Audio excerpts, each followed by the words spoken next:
నిజం చెప్తున్నా, నా పెళ్ళైన దగ్గర నుంచి నా సొంతంగా నేను నాకంటూ అది కావాలి ఇది కావాలి అని కొనుక్కున్నది ఏది కూడా లేదనమాట. అంటే కొనుక్కునే అంత స్వేచ్ఛ నాకున్నా కూడా నేను కొనుక్కోలేను.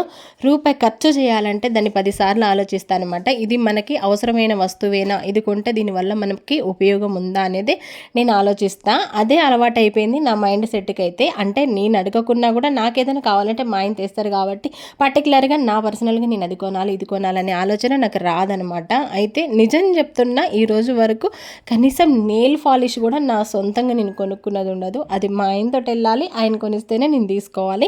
ఆ మెంటాలిటీతో ఉండిపోయినా నేను. అయితే నాకు ఒక 1 ఇయర్ నుంచి ఒక వస్తువు కొనాలి, ఒకటి కొనాలని బాగా పడింది. అది కొనాలి కొనాలి అని మా ఆయన్ని ప్రతిసారి అడుగుతున్నా. అది తప్ప మా ఆయన వేరే ఏదైనా కొంటానే ఉన్నాడు, కానీ నేను అడిగింది మాత్రం కొనట్లేదు అనమాట. నాకు అందుకు నిన్న కోపం వచ్చింది ఆయన మీద. అందుకే నిన్న మా ఆయన మీద అలిగాను, ఒక వీడియో పెట్టినా కదా.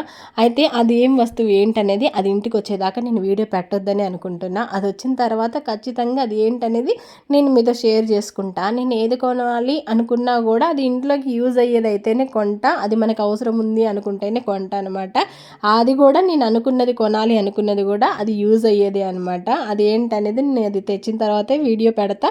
ఎన్ని రోజులకి, నేను 1 ఇయర్ నుంచి అడుగుతున్నా, అది ఎన్ని రోజులకి నాకు కొనిచ్చిండో కూడా నేను మీకు చెప్తా. అందుకే ఈ వీడియో పెడుతున్నా అనమాట. అక్క ఈరోజు ఈ వీడియో పెట్టింది కదా, ఇన్ని రోజులు కొనిచ్చాడా అన్నయ్య అని మీకు తెలియాలి కదా, అందుకోసమని ఈ వీడియో పెడుతున్నా అనమాట.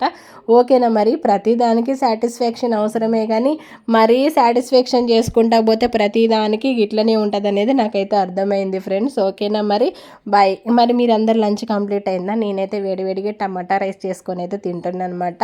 ఇంకా దీంట్లోకి రైతా అయితే చేయలేదు, జలుబు ఉందని. వీడియో నచ్చితే లైక్ చేయండి.